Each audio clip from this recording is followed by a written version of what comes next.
Hi guys, and welcome to my channel. My name is Abby, and today I'm going to talk to you about the different options you have when starting a family as a lesbian couple in the UK. A little bit of background. So me and my wife Kaylee got married in March 2023, and not that long after we decided that we wanted to start a family. So we have been on this journey since the winter time 2023, well, autumn winter 2023, and so I've been really quiet online because this has honestly been all I've wanted to speak about, but we don't have any big updates, but as soon as we do, please know they will be posted here. I decided that I cannot keep my mouth shut any longer, so I want to speak about the different options that you have when you're looking to start a family. These are like generally about the UK, but a lot of it will be like transferable to other countries.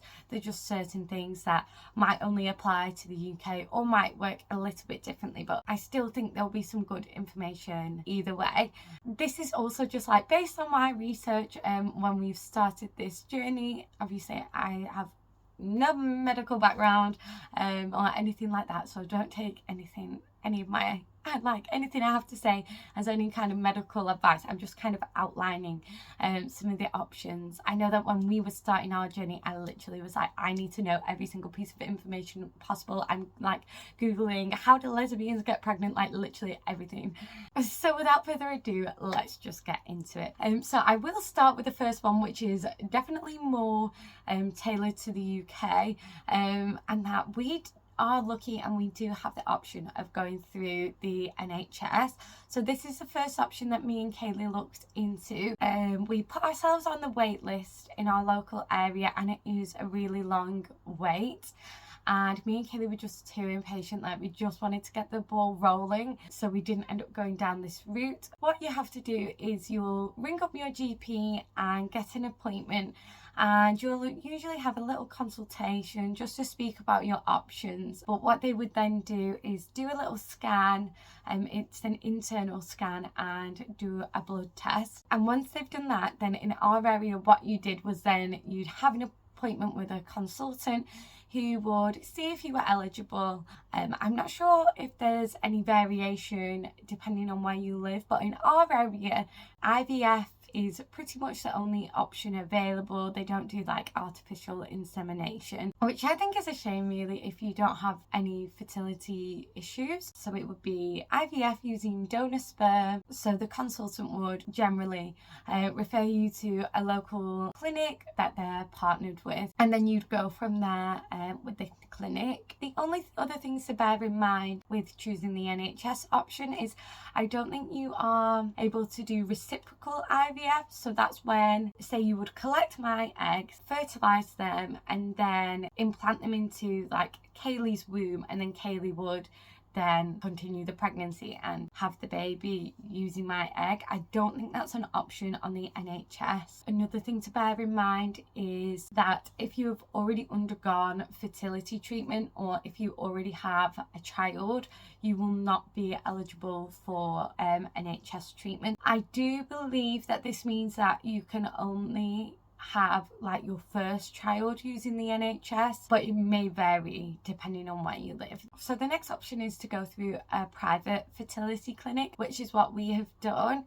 I personally would recommend looking at a few different clinics in your area, not just jumping to the first one, but I would say like choose a clinic that is quite close to you, because you have to go back and forth quite a lot more than you expect, so just bear that in mind. So the options that we had at the private clinic is IVF with ICSI, IUI, Recipricol IVF, which is also known as shared motherhood. If you are lucky enough to not have any underlying issues or fertility related problems or illnesses or anything like like that. A lot of clinics do actually offer like more affordable like packages and things. We've been to 2 clinics, but the first clinic that we went to, their affordable package was for IVF, and that was, instead of being run by a consultant or a doctor, it was run by like the midwives and nurses, because they don't have any concerns about your health, so you don't need to be under that consultant. IVF, I explained a little bit before, but IVF, basically you will get like injections usually into your stomach to make your eggs develop. So in a natural cycle you will release 1 egg. In IVF they want you to produce more, just so you have a higher chance of one of these eggs like producing a viable embryo and then leading to a viable pregnancy. So you inject your stomach to get all these eggs ready, and then they'll check up on you in a lot of scans, and then once they're ready they'll do a little surgery to take them out, and then they will fertilize them using the donor sperm, and once they've grown to be an embryo then they will transfer it into the uterus for it to then attach and start growing and start your pregnancy.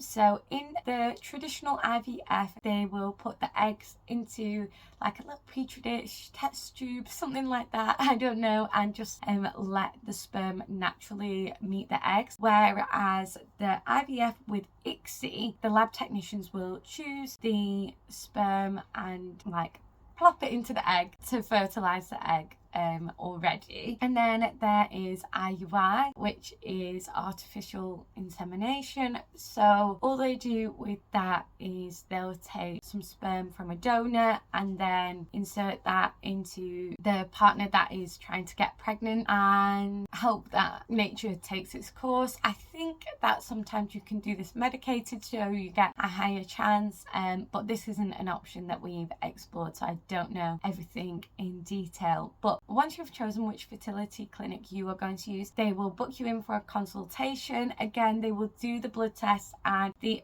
internal scan, and then sometimes they'll do an STI check at this stage as well, and then they will book you in for a consultation where they can speak about what's going to be the best options for you guys as a couple. So for these options that I've mentioned so far, you will need to choose a sperm donor, and there are a few different options when it comes to choosing your sperm donor. So you can use a known donor or an anonymous sperm donor. So in the UK, they don't allow sperm donors to have any identifying information, but they do require the sperm donor's identity to be able to be known to the child when they turn 18. I don't know if that makes sense. So you can't see a picture of them when you're choosing them or anything like that, any identifying information, but once a child turns 18 then they have the right to then find out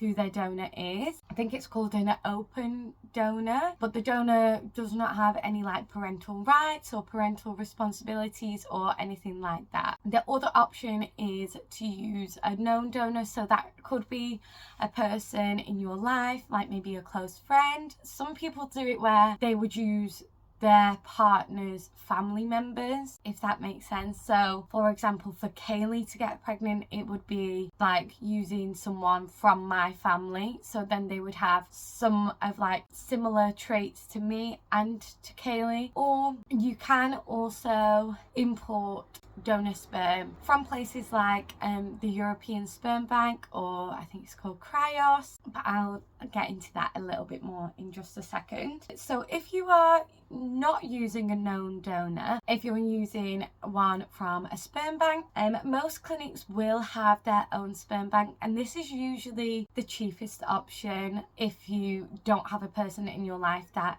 is willing to be a sperm donor, that you trust enough, and that they won't have any sort of feelings about, oh, that child is my child. That is something that you need to like really carefully think about if you are using someone you know from your life. If you use your clinic sperm bank, that's usually the cheapest option because they already have the sperm on site. There's no like import fees, no delivery fees, transport, anything like that. And sometimes they will include the sperm within a package that you get from the clinic. As well as that, they will have already gone through all the testing that is required for using that donor sperm in the UK, which is really important. And there are a lot of other UK sperm banks that you can find online, and you can usually pretty much choose from any of these. You would just need to arrange transportation with the clinic. The only thing you have to make sure with that is that you have it transported in good time for when your treatment is due to start. So just make sure that you've got that all arranged with your clinic. If there is like a sperm donor you've seen online that really just resonates with you and your family, just make sure that you get it in time. And then similar to this is importing sperm from like the European Sperm Bank, Cryos, and places like that. So a really good positive about using the European sperm banks is that you can get a little bit more information and a little bit of an extra like feel for what the person is like. So they might include things like a handwritten letter on their profile. Some of these sites actually do have pictures, which you are allowed to use those sperm donors.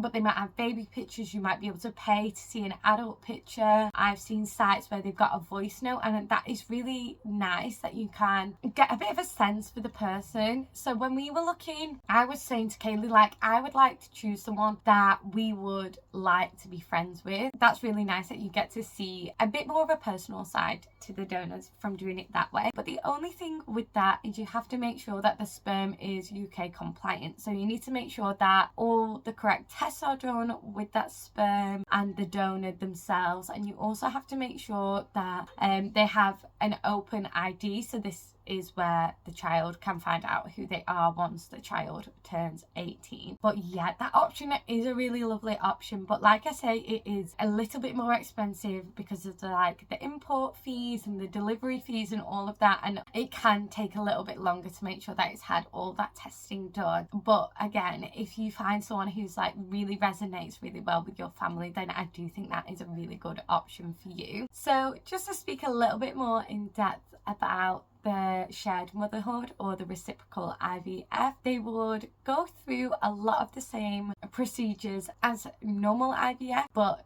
you would both have to go through the blood test, both have to go through the internal scan and everything like that. And then it would be like, say I started the IVF, I would do all the injections in my belly to get all my eggs ready, and then they would collect my eggs, and then this is when Kaylee would take over. I'm not sure whether you would be medicated if you were the person who's receiving the egg in the transfer, or the embryo, sorry, in the transfer or not. It might vary on your personal circumstances or your clinic, but then she would take over and then they would implant the embryo into her, and then she would then continue on with the pregnancy. Another option is you can go through surrogacy. If neither of you want to carry, you can go through a surrogacy option. I haven't looked into this in much detail as both of us really want to get pregnant, but there are two main options that I've seen for surrogacy. There is surrogacy where you would go through IVF, and similar to the reciprocal IVF, once it gets to the point where the embryo is made with your egg, then that would be implanted into the surrogate, and they would then continue the process from there, and then they would become pregnant and then carry the child. And then the other option is called traditional surrogacy. So you would use the donor sperm, but you would use the surrogate's egg. Like I said, I don't know as much about this option as both me and Kaylee both really want to get pregnant, but I'm sure that if you did contact your local fertility clinics about this option, they will be able to discuss a little bit more about how it works, but that option is there available to you. Another option that you do have is to adopt or to foster children. I know there are a lot of children in the UK and worldwide who are in the foster care or adoption system. So if you are looking to start a family, that could be something that really resonates with you and that you want to look more into. Again, this does really vary area by area, but that is another option to bear in mind. I think that is everything I've got to say in today's video, but if you want to see any more of me and Kaylee so you can get to know our relationship a little bit better, I will pop one of our videos on the end screen, and I will also pop one of my videos about another LGBT matter on that end screen as well. If you would like to see more of us in the future and see where we're up to on our journey and keep an eye out for any updates, please don't forget to subscribe to today's video and please give it a like to help me out as well. Thank you so much for watching and listening to me chat on and on and on for the last goodness knows how long, but thank you so much for being here, and I can't wait to see you in another video soon and to let you in on any of our updates that we have. So yeah, see you soon.